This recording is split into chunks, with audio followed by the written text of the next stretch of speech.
रांची लोकसभा चुनाव को देखते हुए राजद के प्रदेश कार्यालय में एक महत्वपूर्ण बैठक की गई और बैठक में यह तय किया गया कि आने वाले दिनों में रांची में राजद की तरफ से एक रोड शो कार्यक्रम का आयोजन किया जाएगा, जिसमें कई बड़े चेहरे सामने आ सकते हैं। क्या कुछ तैयारी है, सुनिए राजद के नेताओं से। कि राष्ट्रीय जनता दल के लोग न सिर्फ रांची संसदीय क्षेत्र में बल्कि पूरे सूबे में, झारखंड में हम पूरे दम खम के साथ इंडिया गठबंधन के उम्मीदवारों को जिताएंगे और हमने इसके लिए कार्य भी प्रारंभ कर दिया है। रांची संसदीय क्षेत्र के हमारे कन्वेनर बनाए गए हैं अभियान समिति के श्री राजेश यादव जी, जो पार्टी के हमारे सीनियर मोस्ट लीडर हैं।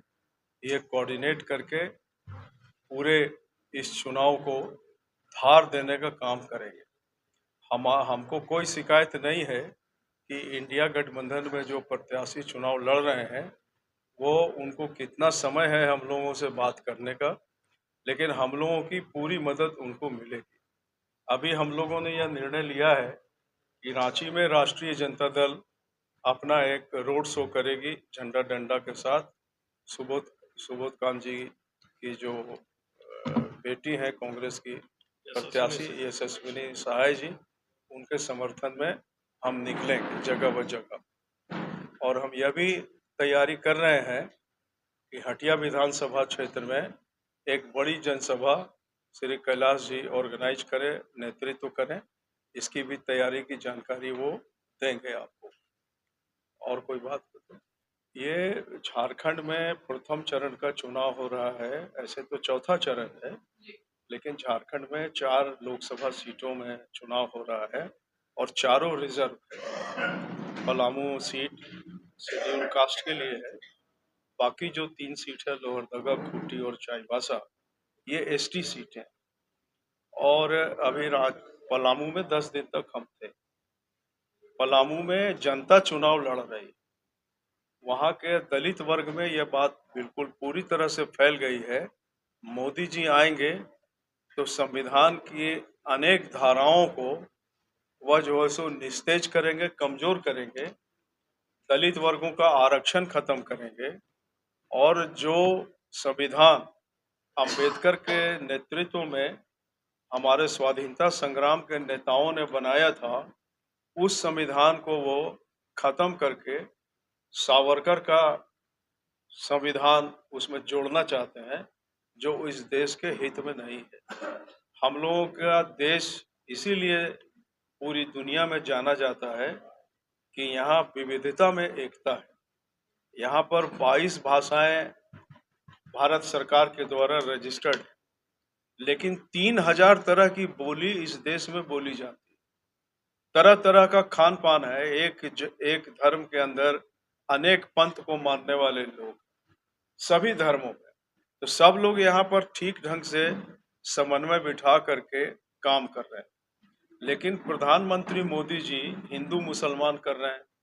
छिंदवाड़ा से लेकर के अब तक लगभग उन्होंने 15 जनसभाएं की होगी और 15 जनसभाओं में अन्य मुद्दों के अलावे हिंदू और मुसलमान का मुद्दा वो उभारते हैं।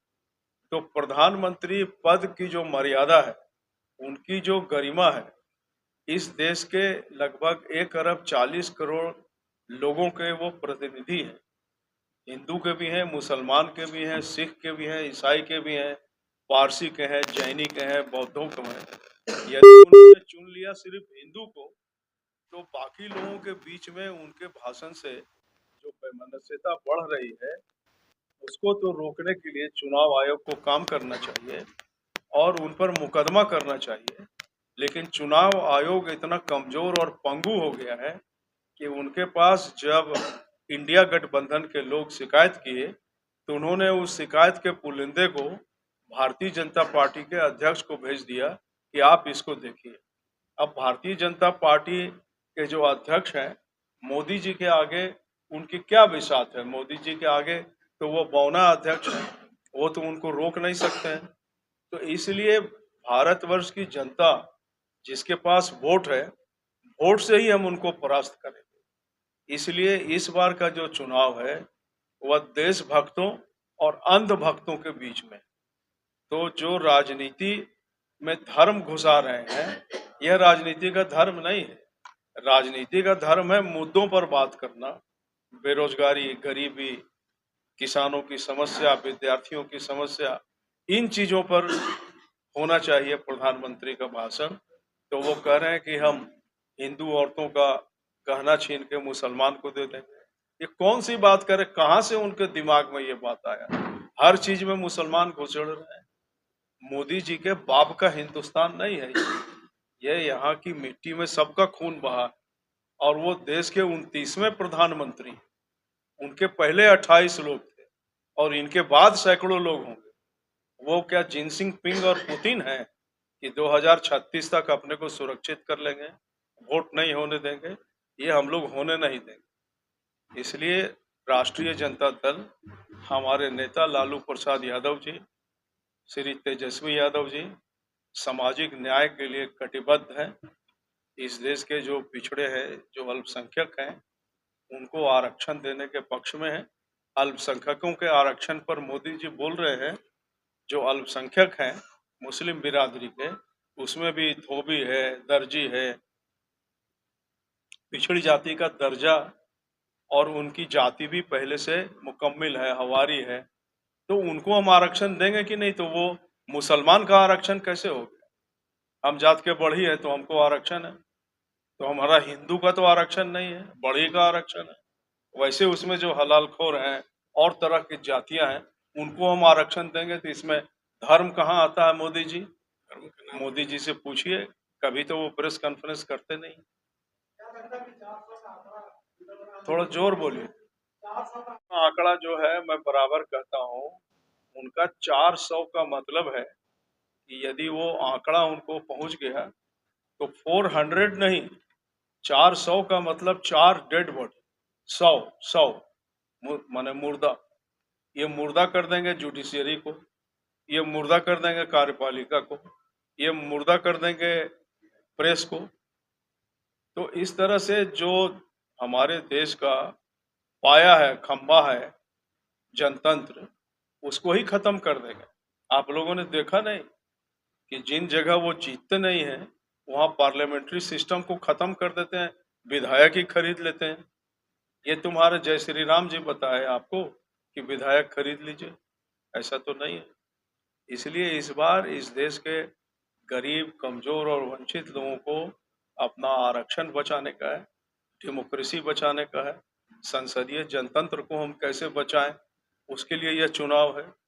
तो मोदी के खिलाफ जनता लड़ रही है। मोदी के खिलाफ तो पार्टियां एकजुट हैं, लेकिन जनता लड़ रही है।